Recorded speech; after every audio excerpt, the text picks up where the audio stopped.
इंसाफ का हमारा जो निज़ाम है वो वाक़ई उसके अंदर जो लोग मुहाफ़िज़ बनाए गए हैं उनके ऊपर भी कोई अकाउंटेबिलिटी होती है?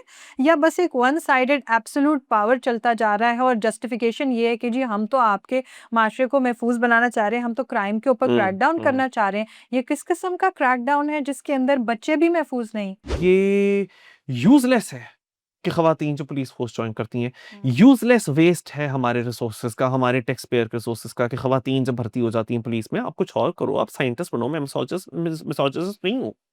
मैं तो कह रहा हूँ आप साइंटिस्ट बनो, आप इंजीनियर बनो, वहाँ आपके टैलेंट्स का बेहतर इस्तेमाल होगा। बट आप जब कॉप बन जाती हो, आप पुलिस अफ़सर बनती हो, आप हमारे टैक्स पेयर के रिसोर्सेज़ को वेस्ट कर रही हो, आप यूज़लेस होगी। हुँ। आई स्टिल बिलीव जितनी दफ़ा भी कह लें कि मिसोजिनिस्ट स्टेटमेंट नहीं है, मिसोजिनिस्ट है। एसिड अटैक्स ओवरवेलमिंग मेजॉरिटी मर्दों की तरफ से होते हैं। डोमेस्टिक वायलेंस की शरह के अंदर ओवरवेलमिंग मेजॉरिटी जो है वो मर्दों की तरफ से होती है। सो इस तरह के जितने भी जिसे हम जेंडर बेस्ड वायलेंस कहते हैं, उसकी बहुत बड़ी तादाद जो है ओवरवेलमिंग मेजॉरिटी के जो केसेस होते हैं वो मर्द हजरात की तरफ से हुँ। होते हैं। Of course this is gendered because ये वो नेसेसिटी है जो खवातीन को चाहिए, जो खवातीन को हर महीने चाहिए। अगर मर्द हजरात की इसी तरह की कोई नेसेसिटी होती तो उस पर कोई टैक्स ना होता, ना उस पर टैक्स होता बल्कि वो मुफ्त बढ़ती और उसके ऊपर हर जगह बात भी होती। तो बहुत ही इम्पोर्टेंट वीक रहा ये जिसमें अभी हम यहाँ बैठे हैं और बात कर रहे हैं कि एक इस्लामाबाद मेमोरेंडम ऑफ अंडरस्टैंडिंग नाम की चीज़, पहले इस्लामाबाद टॉक्स था, ये हमारे सामने आई है and something landmark has happened और पाकिस्तान का उसमें बहुत ही सेंट्रल रोल है कि जी यूएस और ईरान की जो जंग छिड़ी थी 28 फरवरी को इसी साल 2026 में वो अपेरेंटली अपने अख्ताम को आ पहुंची है। हालांकि अभी 6 महीने और होंगे टॉक्स के, लेकिन पाकिस्तान ने पीस ब्रोकर कर दिखाई उस तरह के फोर्स और एनिमीज के बीच में जिनके बीच में कोई कॉमन ग्राउंड मिल ही नहीं रहा था and there was a total impasse. यानी यूएस और ईरान ने एक एग्रीमेंट आज मैं सुन रहा हूँ इलेक्ट्रॉनिकली साइन कर लिया। शहबाज शरीफ यस। साहब ने ये कहा है, हमारे वजीर आजम साहब इस वक्त बहुत ही मेरे ख्याल से सिर्फ पाकिस्तान के अंदर ही नहीं दुनिया भर में हर किसी के आगे फोकस में आए हुए हैं। एंड सो अब होता कुछ इस तरह से है कि कुछ लोग उठते हैं और मैं भी उनमें से एक हूँ, वो कहते हैं कि जी ये पाकिस्तान के लिए बहुत बड़ी डिप्लोमेटिक विन है। पाकिस्तान के बारे में इसलिए इस तरह की बातें एटलीस्ट मैं कह रहा हूँ कि ये बहुत बड़ी विन है, या पाकिस्तान का जब मैं सोचता हूँ कि जो उसने रोल या जो किरदार अदा किया है ये सुलह करवाने में, हालांकि I mean not really Sulah but जो यूएस और ईरान के बीच में कराया है, जो एग्रीमेंट कराया है, जो memorandum of understanding electronically sign करवाया है, ये सब कुछ करवाने में एक्चुअली मैं इसी कह रहा हूँ कि पाकिस्तान के ऊपर अगर मैं फोकस करूँ and I forget US and Iran, ये इसी बड़ा एक अहम मोड़ है।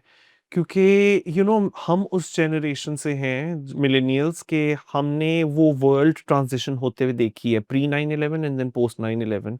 और फिर एकदम से हुआ क्या, I don't know whether your experiences also were also similar, लेकिन मुझे ये पता है कि 9/11 के बाद से ना हम बहुत कॉन्शियस हो गए। मैं बहुत कॉन्शियस हो गया if I am travelling abroad, अगर मैं बाहर पढ़ने जा रहा हूँ स्टूडेंट वीज़ा के ऊपर, मैं वीज़े के लिए अप्लाई भी कर रहा हूँ कहीं जाने के लिए, हर वक्त आप अपने टोस पे होते हो, आपने प्रूव करना है कि I am a safe person, yes. मेरी आइडेंटिटी पाकिस्तानी मुस्लिम की है, तो लेकिन उसका मतलब ये नहीं है कि मैं इंटीग्रेट नहीं कर सकूंगा। अगर मैं मुझे यूरोप भेजो, मुझे यूएस भेजो, मुझे बरतानिया भेजो, या स्टीरियोटाइप्स तोड़ने के ऊपर हम हर वक्त बड़े कॉन्शियस रहते थे कि अगर कोई वेस्टर्न वर्ल्ड से इधर उठ के आ रहे हैं, हम बार बार कॉन्शियस होते थे ये हमारे बारे में क्या सोच रहे हैं। क्यों? बिल्कुल। क्योंकि 9/11 के बाद से जो ग्लोबल मीडिया में एक इकोसिस्टम बना है वो यही बना है कि वेरी बैकवर्ड पीपल बहुत ही ज़्यादा सेंटी हैं, मतलब कि पर्टिकुलरली रिलीजियस मामलात को लेकर, और उसकी वजह से ये जो इनके मज़हब को बिलोंग नहीं करते उनको ख़तरा पेश करते हैं। अब क्या होता है कि मैं जब ये बात सेलिब्रेट करता हूँ कि पाकिस्तान की बहुत बड़ी डिप्लोमेटिक विन है, तो लोग मुझसे पूछते हैं लेकिन इससे आम आदमी की ज़िंदगी को क्या फ़र्क पड़ेगा? हम लोग इस सिचुएशन में हैं कि गैस आती नहीं है। अभी फ्लड्स आने लगे हैं जो कि एक एनुअल मेरे ख़्याल से बन चुका हुआ है एक इवेंट, और बड़ा ट्रेजिक इवेंट कि लोगों की घर बस्तियाँ उड़ जाती हैं और उसके लिए कोई ना पैराफर्नेलिया ना कोई कुछ है। लोग मुझे ये कहते हैं कि पेट्रोल बहुत महँगा हो गया है, जो प्राइसेस हाइक हुई हैं उसकी। So we are struggling to make ends meet. ये तुमने जितना सेलिब्रेट करना है कि पाकिस्तान की बड़ी डिप्लोमेटिक विन हुई है, कॉमन पाकिस्तानी सिटीज़न की ज़िंदगी को इससे क्या फ़र्क पड़ेगा? इस पर मेरा आगे से क्या जवाब है वो तो मैं बाद में बताऊँगा। पहले मैं आपसे पूछना चाहता हूँ ना, अब आप बताएँ, इससे common man, common woman, common citizen की ज़िंदगी पे क्या फ़र्क पड़ने वाला है कि पाकिस्तान की अपैरेंटली प्रेस्टीज बहुत बढ़ गई है जी। हमें बड़ी तारीफ़ें मिल रही हैं यूरोपियन लीडर से, अमेरिका के लीडर से और बरतानिया के लीडर से। इससे आम पाकिस्तानी शहरी की ज़िंदगी में क्या फ़र्क पड़ता है? Maniba, I think obviously you have given the introduction brilliantly कि हमने एक fundamentally हम जब बड़े हो रहे थे तो हमने दुनिया के अंदर एक बहुत ही नेगेटिव रियलिटी को फेस किया था। हमने इस्लामोफोबिया का पीक देखा है actually, because we were also the generation who was traveling a lot, because we also saw एक ग्लोबलाइजेशन की eruption, and at the same time when we are travelling, हम बहुत सारे ऐसे लोग हैं जो पढ़ने के लिए, टूरिज्म के लिए, कल्चरल एक्सचेंज के लिए बाहर भी जा रहे हैं। और साथ ही साथ ग्लोबलाइजेशन का मतलब ये है कि एक्सचेंज ऑफ इंफॉर्मेशन बढ़ रहा है, लेकिन हुँ, अनफॉर्चुनेटली वो एक्सचेंज ऑफ इंफॉर्मेशन भी जो है वो इसी हेजेमोनिक ग्लोबल ऑर्डर के अंदर एग्जिस्ट करता है, जहाँ पर exchange of information one sided है। सो जो वेस्टर्न वर्ल्ड हमारे बारे में फैलाना चाहता था, जो स्टीरियोटाइप्स कि ये लोग बैकवर्ड हैं, सैवेजेस हैं, वायलेंट हैं, all of these things, right? So हम उस सारी चीज़ के इंटरसेक्शन पे खड़ी हुई वो जनरेशन थी कि हम जा भी रहे थे इन जगहों पर और हम जाना चाह भी रहे थे। Let's be honest, hmm, hmm, because obviously हम अम, वहाँ पर जो एक तालीम का जो निज़ाम है या और मुख्तलिफ़ चीज़ें, उससे बहुत सारे लोग जो फ़ायदा उठा सकते हैं, जिनके पास ये अपॉर्चुनिटी थी, वो जाना चाहते थे। लेकिन एट द सेम टाइम हमें जिस तरह से ट्रीट किया जा रहा था, जो मैं समझती हूँ हर, आपने पूछा ना आम पाकिस्तानी के लिए क्या होगा?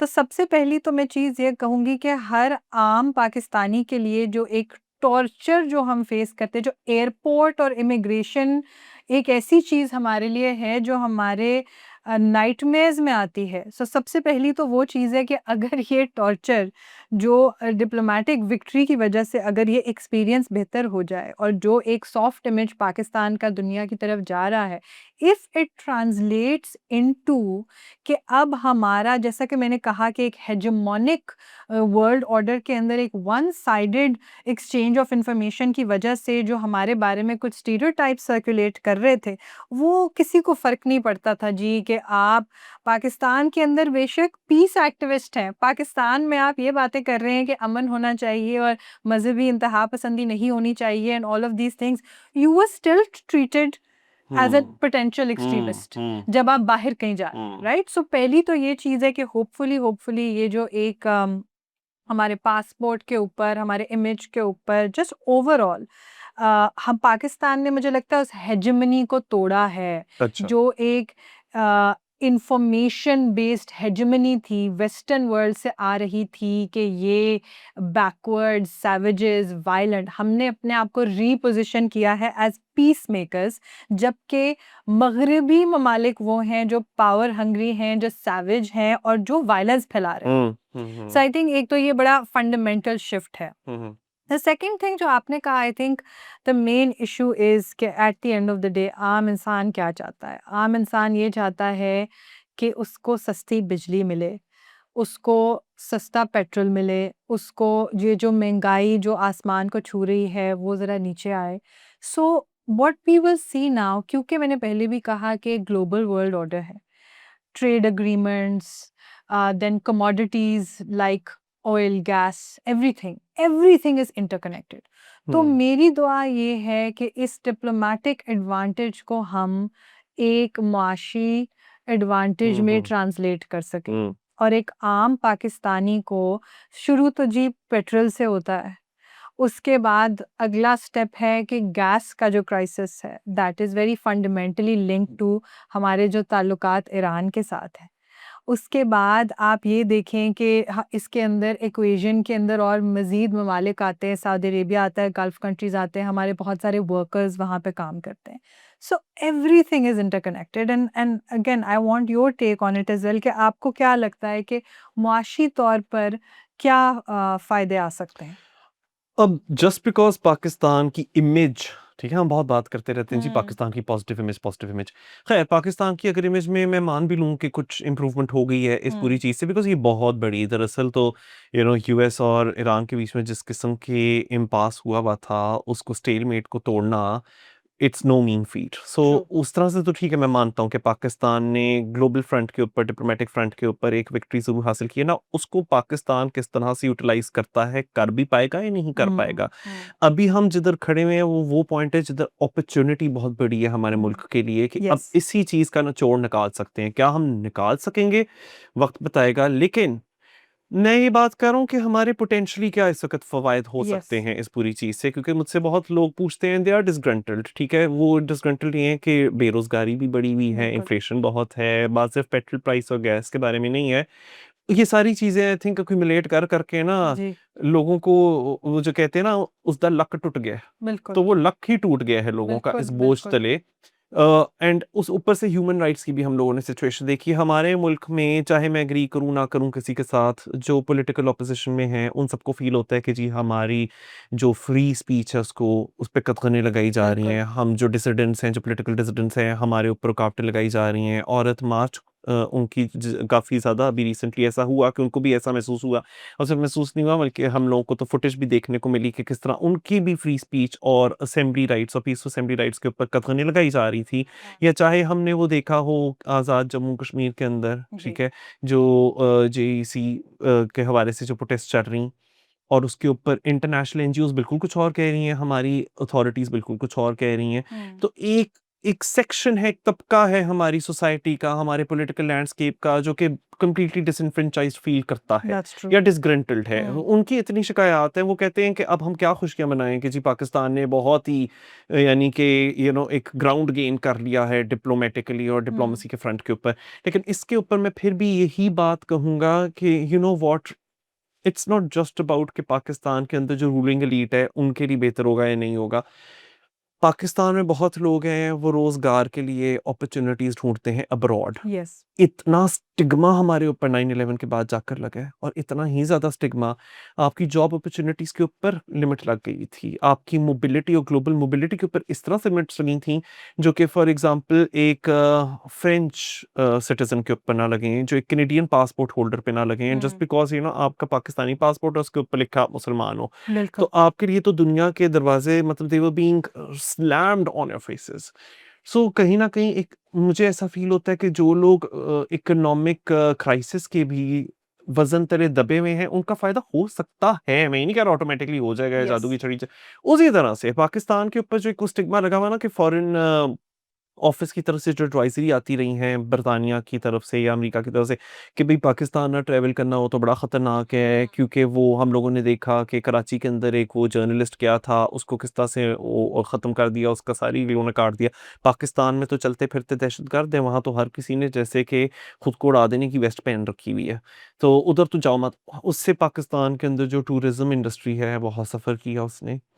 मैं ये कहता हूँ कि जब बाहर से लोग आएँगे इधर, यहाँ टूरिज़्म बढ़ेगा, तो उसी की वजह से जॉब अपॉर्च्युनिटीज़ बढ़ जाएँगी। अच्छा, अगर बाहर से इन्वेस्टमेंट कोई करेगा, जो फॉरेन इन्वेस्टर्स हैं, यहाँ फॉरेन डायरेक्ट इन्वेस्टमेंट होती है, उससे नौकरियाँ बढ़ती हैं। आपके जो small and medium size enterprises हैं, बल्कि उनके लिए अपॉर्च्युनिटीज़ बढ़ती हैं, to manufacture more, to gain more profit, और उससे क्या होता है कि घर-बार चलेगा फिर। बिल्कुल। सो इकोनॉमिक इंजन मुल्क का तब रन कर सकता है अगर हम ग्लोबली आइसोलेटेड ना हों, yes. Something that India has been threatening us with a yeah. Lot. या। तो मुझे ऐसा फ़ील होता है कि पाकिस्तानियों के लिए बहुत ज़्यादा इसकी इकोनॉमिक कॉस्ट हुई है सिंस 2011 पार्टिकुलरली, कि आपकी ग्लोबल मोबिलिटी भी रिस्ट्रिक्ट हुई, आपकी लोकल इंडस्ट्रीज़ को भी हिट हुआ। लोकल इंडस्ट्रीज़ अगर डिमांड ही नहीं है उनके पास, उनके प्रोडक्ट्स वगैरह के लिए और उनकी सर्विसेज़ के लिए, तो फिर वो किसी को क्या जॉब ऑफ़र कर सकते हैं? ये सारी चीज़ें इंटरलिंक्ड हैं। सो मैं कहता हूँ जैसे ही स्टिग्मा हटेगा ना, तो उसकी वजह से जो इकोनॉमिक अपॉर्च्युनिटीज़ उग सकती हैं, पैदा हो सकती हैं। हाँ, उससे काफ़ी सारे लोगों के लिए अपॉर्च्युनिटीज़ क्रिएट हो सकती हैं। तो मुझे ऐसा फ़ील होता है कि पाकिस्तान की एक ग्लोबल प्रेस्टीज के साथ ही लिंक्ड है, पाकिस्तानीज़ की भी employment opportunities, mobility, ability to explore more avenues, ability to explore more job prospects. तो ये सब बहुत ही गहरे तरीके से इंटरलिंक्ड है। बात ये नहीं है कि जी मुझे वीज़ा चाहिए ताकि मैं ज़रा ऑस्ट्रेलिया के अंदर यूएसए में जाकर ज़रा फेरा लगा कर आऊँ, मैं उधर मैरियट में रहकर आऊँ या हायात में रहकर आऊँ। नहीं, बात ये है कि चले हम तो जिस तबके को बिलोंग करते हैं, we are not really struggling to make ends meet and we need to understand that, हमारे अंदर जब हम इधर बैठ के बात कर रहे हैं, आई रियली वांट कि हम दोनों पैट्रोनाइजिंग नहीं लगने चाहिए। बिल्कुल, बिल्कुल, लेकिन मैं बात कर रहा हूँ कि जो लोग जो यहाँ से उठते हैं लोग, उनको स्टूडेंट वीज़ा चाहिए होता है, वर्कर वीज़ा चाहिए होता बिल्कुल, है, उनके लिए भी अगर अपॉर्चुनिटीज क्रिएट हो रही हैं कि they can find and secure jobs elsewhere, higher paid jobs elsewhere, yes, और even in their own country people are coming and bringing in their foreign exchange, वो हुँ, इन्फ्लोज उसके आ रहे हैं। हाँ, इसका फर्क पड़ सकता है। बिल्कुल पड़ जिस सकता तरह अब मैं बिल्कुल आखिरी इसी पॉइंट के ऊपर जो बात करना चाहता हूँ, यूएई आप देख लें, है। या वेरी रिप्रेसिव रेजीम्स, हुँ, वेरी रिप्रेसिव।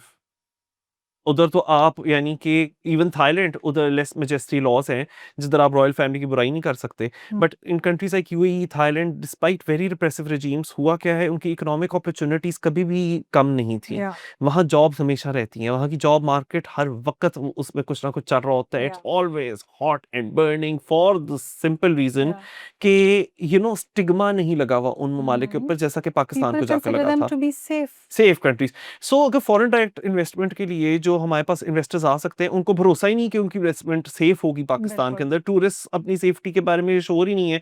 हमारे लोग इधर से उठ के उधर जा रहे हैं, वो डरे हुए हैं कि नहीं ये तो सुसाइड वेस्ट पहन कर आएंगे हमारे मुल्क के हुँ, अंदर। हुँ, तो फिर तो बिल्कुल ही हम ग्लोबली आइसोलेटेड है, उससे आपकी इकोनॉमिक अपॉर्चुनिटीज, या टेररिज्म एंड रिलीजियस एक्सट्रीमिज्म ने पाकिस्तान इकोनॉमी को इतनी बुरी तरह से हिट किया बिल्कुल, है कि इसके ऊपर कभी भी कोई डिटेल टॉक हुई नहीं आज तक। या एंड आई थिंक बिल्कुल आपने ठीक बात कही कि जी। ये एक आई थिंक पिवटल मोमेंट है। पाकिस्तान ने एक हिस्टोरिकल रोल अदा कर दिया है। अब हमारी रियासत और हुकूमत के ऊपर है कि हम आम इंसान के लिए इसमें से क्या फ़ायदे निकाल सकते हैं। Eight the end of the day it is about the people, it is about common people, it's about ordinary Pakistanis. Yes, हम बहुत खुश हैं कि हमारी प्रेस्टीज बढ़ी है, लेकिन हमें इस चीज़ को अपने लोगों के लिए इसमें से अपॉर्च्युनिटीज़ निकालनी है। As simple as that. और लोग भी एक्सप्लोर करें कि उनके लिए क्या अपॉर्चुनिटी निकल सकती है। या of course, so but obviously बिल्कुल, प्राइमरी आई थिंक बर्डन तो ऑफ कोर्स रियासत स्टेट के की, ऊपर है, स्टेट बट के होता ऊपर क्या है। है कि इससे एक एवेन्यू खुलता है कि स्टेट को अब हमारी अवाम कॉन्फिडेंस मिले, टू वे डायलॉग क्रिएट होना चाहिए। I sure. डेफिनेटली बिलीव कि ये एक ऐसी सिचुएशन है जिधर स्टेट का इंटरेस्ट डायरेक्टली लोगों के और कॉमन सिटीजनरी के इंटरेस्ट के साथ रिलेटेड है। लिंक करता बट है। अब जिधर हम लोग इकोनॉमिक अपॉर्चुनिटीज की बात कर रहे हैं, तो ऑफ कोर्स बजट बहुत ही again another very hot topic, hotly debated topic. Yes. अब इसके मेरिट्स डीमेरिट्स क्या है उसके ऊपर तो एक अलहदा से पूरी टॉक हम लोग रखेंगे, बल्कि जब जरा we would have a clearer vision of where things are headed. लेकिन अभी के लिए हमने देखा है कि सैनिटरी पैड्स, कॉन्ट्रसेप्शन, इनको टैक्स फ्री स्टेटस मिल गया है, और हुँ, काफ़ी देर से हमारे मुल्क में ख़वातीन ये कैंपेन कर रही थी। ऑफ कोर्स अभी तो बिल्कुल, ये भी कैंपेन चल रही है कि नहीं, अब हमने बजट को उस मोड़ पे लाना है जिधर सिर्फ टैक्स फ्री इनका स्टेटस नहीं होना चाहिए, दे बल्कि should be these should free. Be made free uh, and available to women, particularly uh, जिधर मेंस्ट्रुअल हाइजीन और उससे रिलेटेड प्रोडक्ट्स की हुँ, बात है। Uh. How do you look at it? अब मुनीब देखिए, पाकिस्तान में रहकर जनरली हम लोग हम्म। बहुत ज़्यादा जेडेड हो चुके हैं और बहुत कम ऐसे मौके होते हैं जब वाक़ई हम, या तो हमारी उम्मीदें ही बहुत कम हो गई हैं या फिर जेन्युइनली आई बिलीव कि ये पाकिस्तान जैसे मुल्क के लिए एक बहुत पॉज़िटिव और एक बहुत बड़ी ख़बर है। सबसे पहली तो ये चीज़ कि जिस तरह से आपने कहा कि ख़वातीन इसके लिए बहुत देर से स्ट्रगल कर रही हैं, बहुत सारी वुमेन्स राइट्स एक्टिविस्ट्स हैं जो इस स्पेसिफ़िक इश्यू के ऊपर, मेंस्ट्रुअल हाइजीन के ऊपर बहुत ज़्यादा बात करती हैं, बिकॉज़ आपका 50% जो आपकी आबादी है, उनका एक फंडामेंटल, जिसे आप कहते हैं हेल्थ कंसर्न और फंडामेंटल बॉडीली फंक्शन है एक, जिसको हम पब्लिक डिस्कोर्स में डिस्कस ही नहीं करते, हम्म। जिसको हम छुपाते हैं।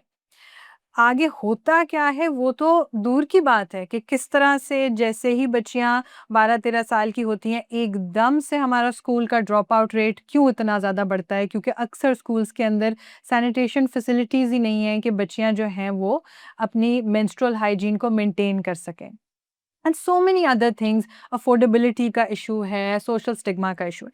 सो सबसे पहली चीज़ तो ये है जिस पे मैं समझती हूँ एक पॉजिटिव स्टेप है कि ख़वातीन की हेल्थ से रिलेटेड एक चीज़ पार्लियामान जैसे फ़ोरम के ऊपर डिस्कस हुई, उसके ऊपर फाइनेंस मिनिस्टर साहब ने भी बात की। I mean it is important enough for the first time ये चीज़ इस लेवल पर हमें सुनने को मिली कि सियासतदान भी इसके ऊपर गुफ्तगू कर रहे हैं, पार्लियामान में इसके ऊपर बात हो रही है और फिर आगे जो तंज़िया हो रहा है इसके ऊपर कि क्यों ये एक अच्छी चीज़ है, क्यों ये एक पॉज़िटिव स्टेप है। आई थिंक कि एक ऐसे माशरे में जहाँ हम हश-हश करके अभी तक से ख़वातीन की जो सेहत है उसके ऊपर प्रॉपर्ली बात ही नहीं कर हुँ, सकते। Uh. You know the brown bag syndrome that we still have, वहाँ पर बहुत बड़ी बात है कि इस तरह से पार्लियामान के जैसे जो एक बड़ा हाईएस्ट फोरम है उसके ऊपर ये बात डिस्कस हो रही है।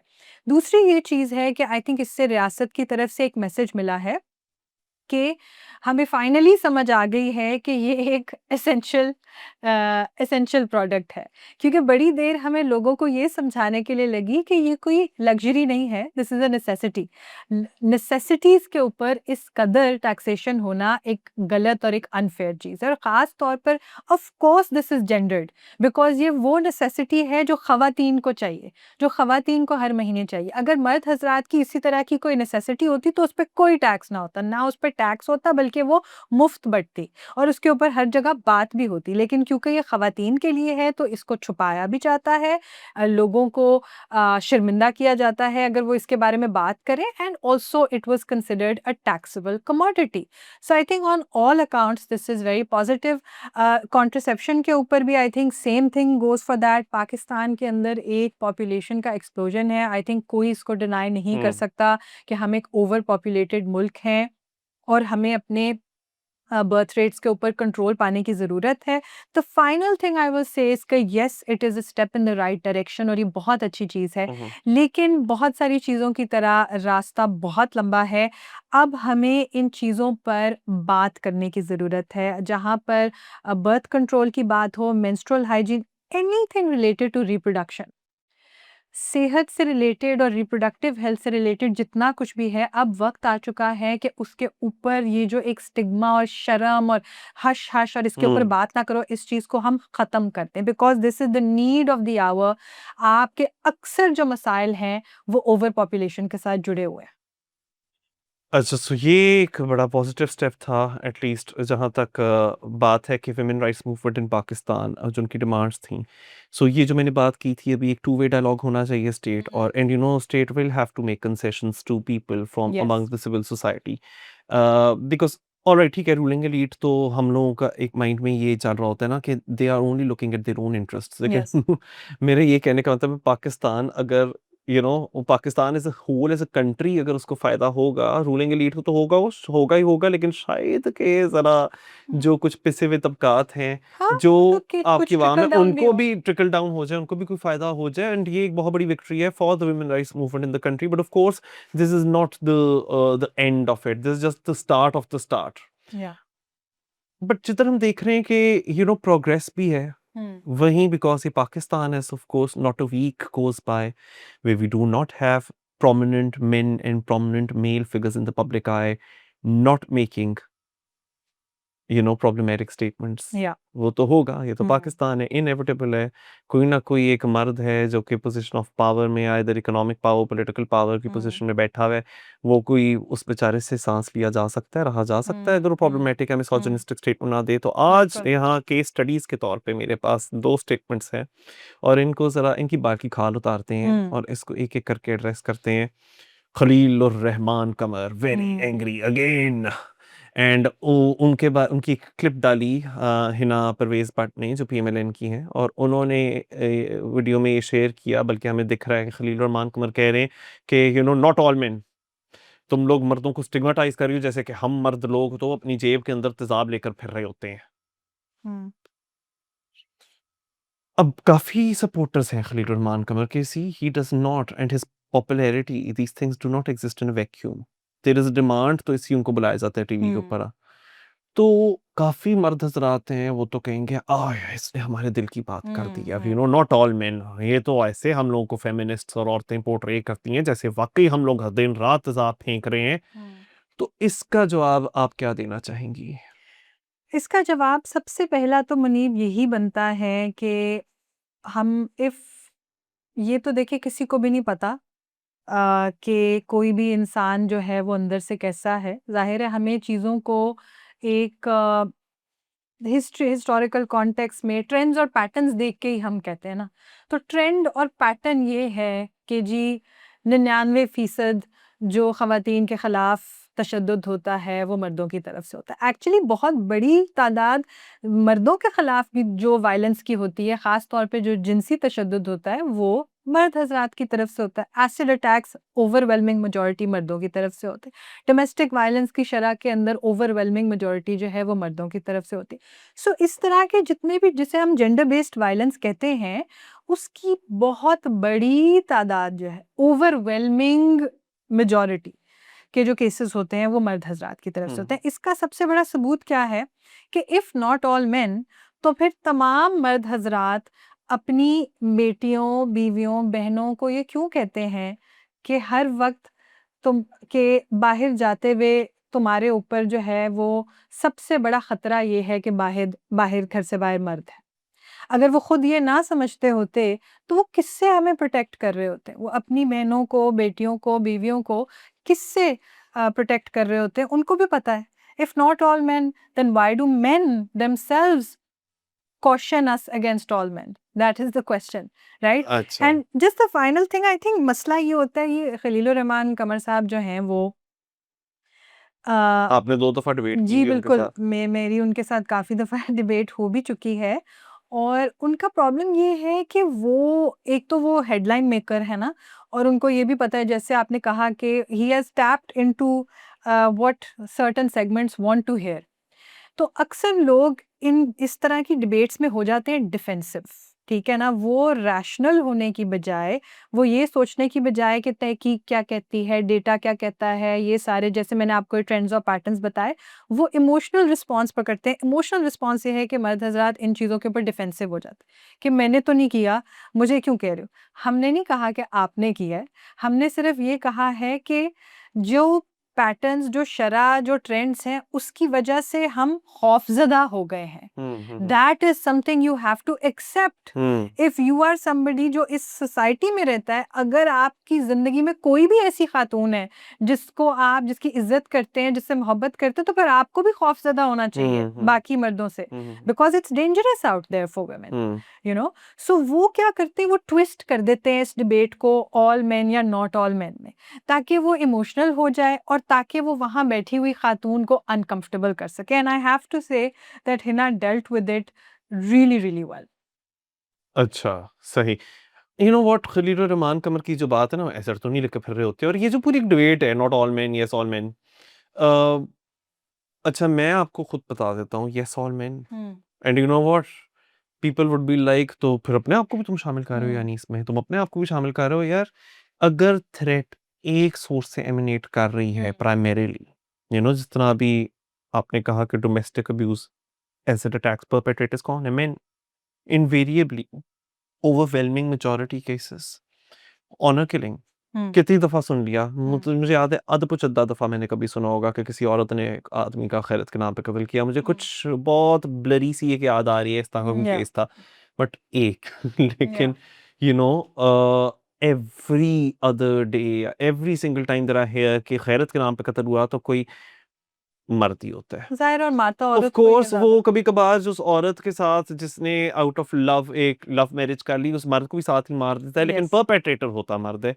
सो जब तक के खवातीन उतना सेफ नहीं फील करेंगी जितना एटलीस्ट हमारे माशरे में मर्द हजरात सेफ फील करते हैं, तब तक yes all main, because not all men are going to indulge in sexual harassment or yes. rape or honor killing, but yes, all men will be viewed as the potential sources of threat yes. until and unless we create a society जिधर जो liberties मर्द हजरात enjoy करते हैं जब वो घर के अंदर रहते हैं या घर से बाहर निकलते हैं, जब तक खवातीन वो एंजॉय नहीं कर सकेंगी, जब तक खवातीन हर वक्त अपने टोस पे रहेंगी कि यू नो कहीं इस आदमी को ये तो नहीं लग रहा कि he can take a lot of liberties with me. Yes. वो अब क्या हुआ है ना, हमारे माशरे में हमने अपने ही घर के अंदर जितनी खवातीन है कंडीशनिंग ऐसी कर दी है कि हमेशा अपने आप को इंट्रोस्पेक्ट करो, खातून ही अपने आप को इंट्रोस्पेक्ट करें, मर्द कभी भी यू नो सेकंड क्लास ना दे इस बात को कि मैं कितनी सेंस ऑफ एंटाइटलमेंट और इम्प्यूनिटी एंजॉय करता हूँ।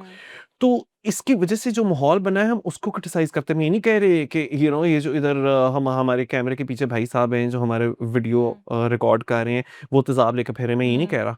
मैं कह रहा हूँ एक औरत के पॉइंट ऑफ व्यू से देखो, क्या पता शायद हाँ तेजाब लेकर फेर ही रहा हो, तो yes all men are suspects yes until and unless there is no room for suspicion। और वो सब तब Absolutely. होगा if men start introspecting। अभी तक क्या हो रहा था ना, खवातीन अपने गिरबान में झांक कर देख रही थी हम सही तो बिहेव कर रही हैं, हम हमारी एक्शंस की वजह से ऐसा तो नहीं इंटरप्रेट कर सकते।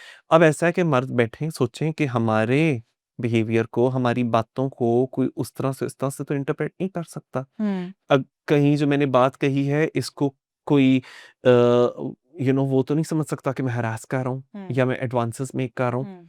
जिस दिन मर्दों के अंदर वो वाला डर बैठ गया ना जिसके साथ औरतें सदियों से जी रही हैं, तो फिर शायद हम उस मुकाम पे पहुंच सकेंगे वे we could say not all men, Yes. but abhi where we are right now as a society, yes all men, because yes all men and yes it's always a man who makes a problematic statement, जैसे कि फवाद चौधरी साहब ने भी अभी कह दिया। हाँ अब उन्होंने ये बात कही है, उनके साथ मैं बड़ी चीजों पे एग्री करता हूँ, उनको मैं बहुत अप्रिशिएट करता हूँ। मैंने तो बड़ी दफा ये लिखा है कि he should be the next prime minister.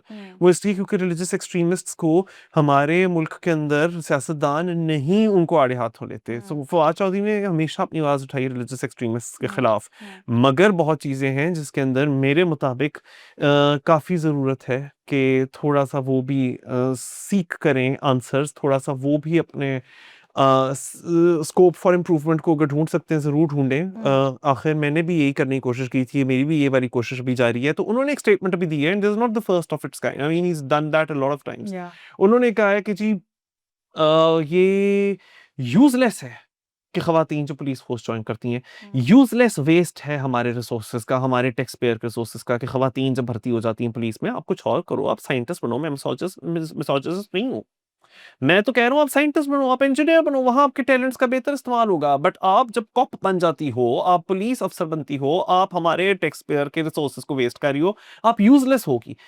I still believe, जितनी दफा भी कह रहे हैं कि मिसोजिनिस्ट स्टेटमेंट नहीं है, मिसोजिनिस्ट है। Do you believe it's a misogynist statement? 100%।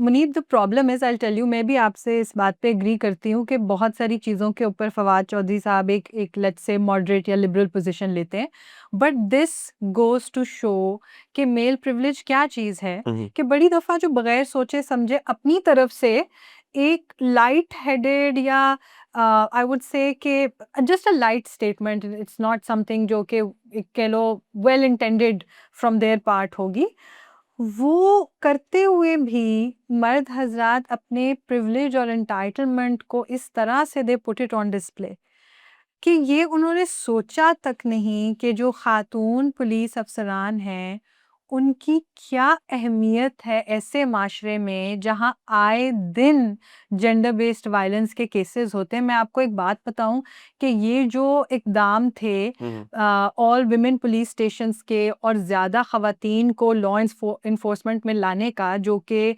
मोहतरमा बेनज़ीर भुट्टो का एक बहुत बड़ा आई वुड से कि इनकलाबी कदम भी था। She is very forward thinking when specially when it came to women. इसके पीछे और अब फिर हम देख रहे हैं कि और ज़्यादा ख़वातीन पुलिस में भर्ती हो रही हैं।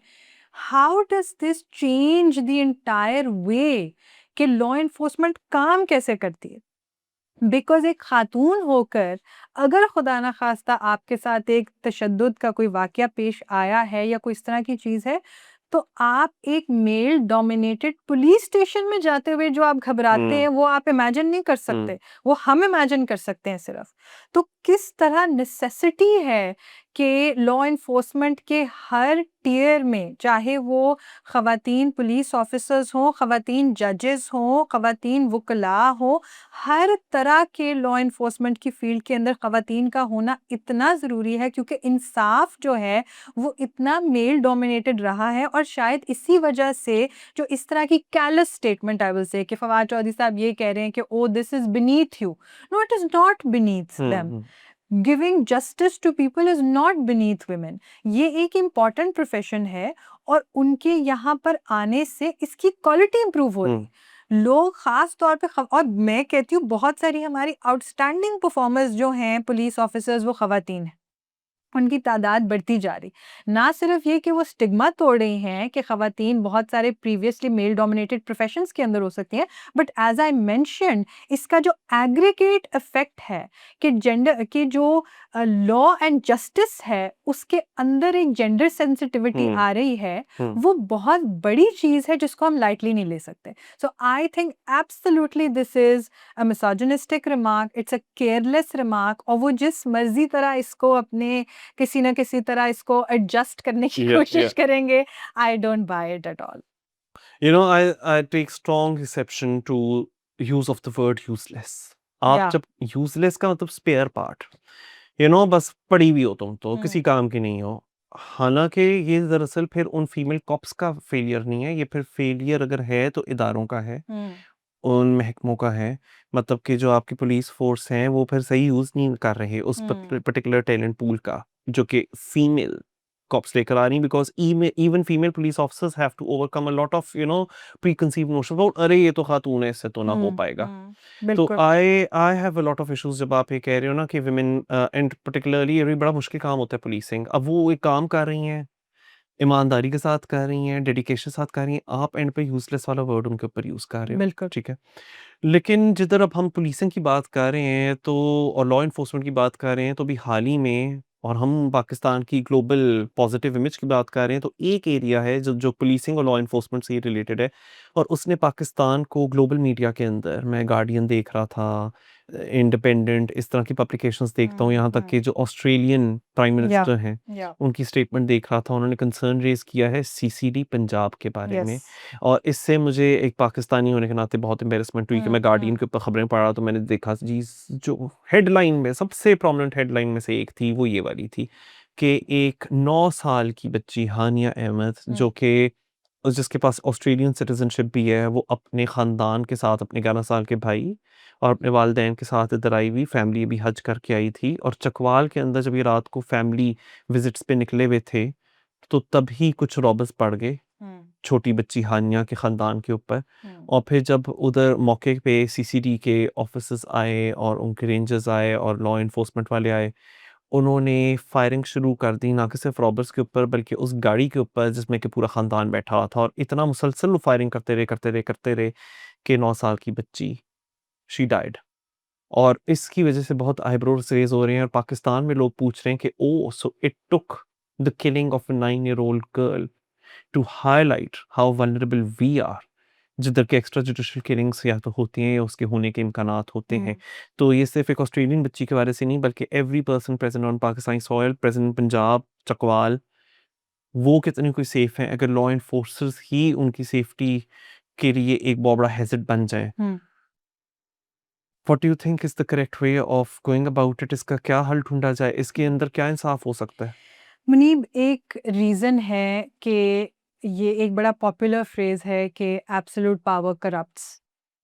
जो मर्ज़ी आपकी इंटेंशन हो, कोई इस बात से इख्तलाफ़ नहीं करेगा कि पाकिस्तान या पूरी दुनिया के अंदर देयर इज़ अ नीड कि हम लॉ एनफोर्समेंट को सख्त बनाएं या क्राइम के ऊपर हुँ, कंट्रोल किया जाए, ऑल ऑफ दैट। लेकिन दुनिया का एक निज़ाम है इस वजह से, क्योंकि किसी के पास भी इतनी ज़्यादा ताकत नहीं होनी चाहिए कि पूरा बैलेंस ही माशरे का जो है वो टिप हो जाए in the favour of somebody, right? पूरी दुनिया का एक निज़ाम है कि जो इदारे होते हैं, जो कानून नाफ़िज़ करने वाले इदारे होते हैं, उनके ऊपर भी चेक्स एंड बैलेंसेस हुँ, होते हैं। There is accountability everywhere, hmm, right? तो लॉ एनफोर्समेंट के ऊपर भी अकाउंटेबिलिटी होती है ताकि ये जो एक पावर बैलेंस है माशरे के अंदर वो मेंटेन रहे। ज़ाहिर-सी बात है, जिसके पास बंदूक है, उसके पास ऑलरेडी ज़्यादा ताकत है। उसके ऊपर अकाउंटेबिलिटी होना और चेक एंड बैलेंस होना मज़ीद ज़रूरी है। ये किसी किस्म की प्ली नहीं है या ये किसी किस्म की जस्टिफ़िकेशन नहीं है कि जी हम ये चाहते हैं कि हम माशरे को महफ़ूज़ बनाएँ। ये किस किस्म के मुहाफ़िज़ हैं जिनसे आपको खुद खौफ़ज़दा होना पड़ रहा है। It's an oxymoron, right? मुहाफ़िज़ तो वही अच्छे लगते हैं ना जिनके खुद के भी कुछ प्रिंसिपल्स, रूल्स, अकाउंटेबिलिटी हो। अगर मुहाफ़िज़ की ही कोई अकाउंटेबिलिटी नहीं होगी, तो फिर जिसको वो महफ़ूज़ रख रहे हैं, नेचुरली वो उसको एक्सप्लॉइट करेंगे। इसीलिए कहते हैं कि absolute power corrupts, and I think ये केस दिखाता है, और इस तरह से पुलिसिंग के ऊपर पूरी दुनिया के अंदर ये डिबेट चल रही है। ये सिर्फ़ सीसीडी की बात नहीं है, पूरी दुनिया के अंदर पुलिस अकाउंटेबिलिटी के ऊपर एक बड़ी हॉट डिबेट चल रही या है कि आप ये प्ली नहीं ले सकते कि in that moment this was necessary. वो इस तरह से तो कोई भी पुलिस अफ़सर किसी के बारे में भी ये कोई भी बंदूक वाला किसी के बारे में ये कह सकता है, राइट? सो आई थिंक कि ये जो केस है, बिल्कुल आपने ठीक कहा, ये टेस्ट केस होना चाहिए कि इंसाफ़ का हमारा जो निज़ाम है वो वाक़ई उसके अंदर जो लोग मुहाफ़िज़ बनाए गए हैं उनके ऊपर भी कोई अकाउंटेबिलिटी होती है, या बस एक वन साइडेड एब्सोल्यूट पावर चलता जा रहा है और जस्टिफ़िकेशन ये है कि जी हम तो आपके माशरे को महफ़ूज़ बनाना चाह रहे हैं, हम तो क्राइम के ऊपर हुँ, क्रैकडाउन हुँ। करना चाह रहे हैं। ये किस किस्म का क्रैकडाउन है जिसके अंदर बच्चे भी महफ़ूज़ नहीं? तो इख्तिताम की तरफ जाते हुए जिस तरह आपने भी बात की कि पूरी दुनिया के अंदर एक डिबेट है कि पुलिसिंग के क्या स्टैंडर्ड्स होने चाहिए, क्योंकि मैं अभी बरतानिया में भी देख रहा था हुँ। ब्रिटेन में। सो वहाँ हेनरी नोवेक नाम का एक आदमी है, और जब वो मर रहा था दर्द में, तो वो कह रहा था कि आई कांट ब्रीथ। एंड ये जॉर्ज यस, फ्लॉयड वाले केस जॉर्ज में भी फ्लॉयड हुआ, अभी वाला हेनरी केस। नोवेक के भी केस में हुआ, और उधर जो पुलिस थी साउथहैम्पटन की, उन्होंने कहा नहीं तुम झूठ बोल रहे हो, और वो मर गया। हुँ। तो वहाँ उसकी वजह से जो रेसिस्ट हैं उन्होंने वो वाला एक चीज़ उसको टेक अप कर लिया एज़ अ कॉज़। उसको ऑफ कोर्स वो मिसयूज़ कर रहे हैं, बट या पुलिसिंग के ऊपर सवालिया निशान वाक़ई, चाहे वो अमेरिका हो, चाहे वो ब्रिटेन हो, चाहे पाकिस्तान हो, या वो बड़ा क्वेश्चन मार्क है। बट मुझे बहुत लोग कहते हैं कि इसी तरह से तो फिर जब पंजाब के अंदर रेंजर्स वगैरह ने टीएलपी के खिलाफ ऑपरेशन किया था मुरीद हुँ, के पिछले साल, हुँ, तो तब तुम क्यों नहीं कुछ मान रहे थे? तब हुँ, क्यों नहीं यकीन कर रहे थे? अच्छा, उसके ऊपर मेरा ये जवाब है, मैं ये नहीं कह रहा कि जो लॉ एनफोर्समेंट उनकी ज़ीरो पावर्स होनी चाहिए। उनको तो आप बिल्कुल ही यानी कि कर दो डिफेंसलेस, आप उनको बिल्कुल बिना हथियार के छोड़ दो ताकि वो अपनी सिटीज़नरी को तो प्रोटेक्ट ही ना करें। हुँ, मैंने कभी भी ये नहीं कहा।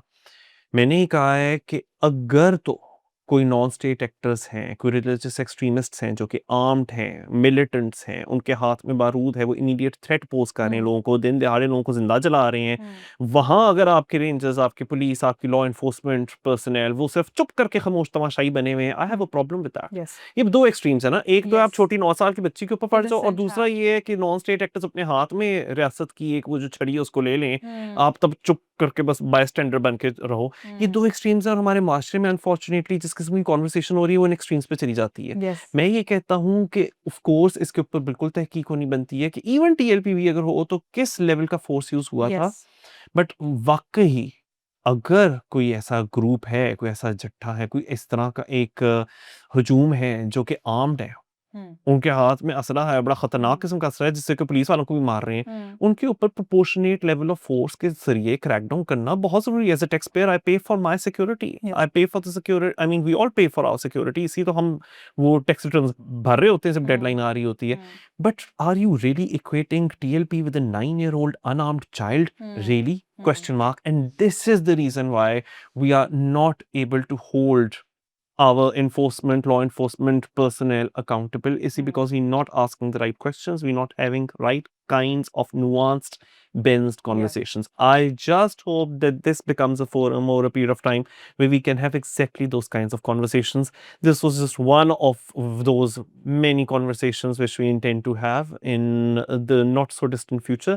बट अभी के लिए इधर ही हम प्रोग्राम को ख़त्म करते हैं, और फिर से मिलेंगे और टॉपिक्स के साथ, whatever issues happen to be the burning issues of that particular day. Thank you.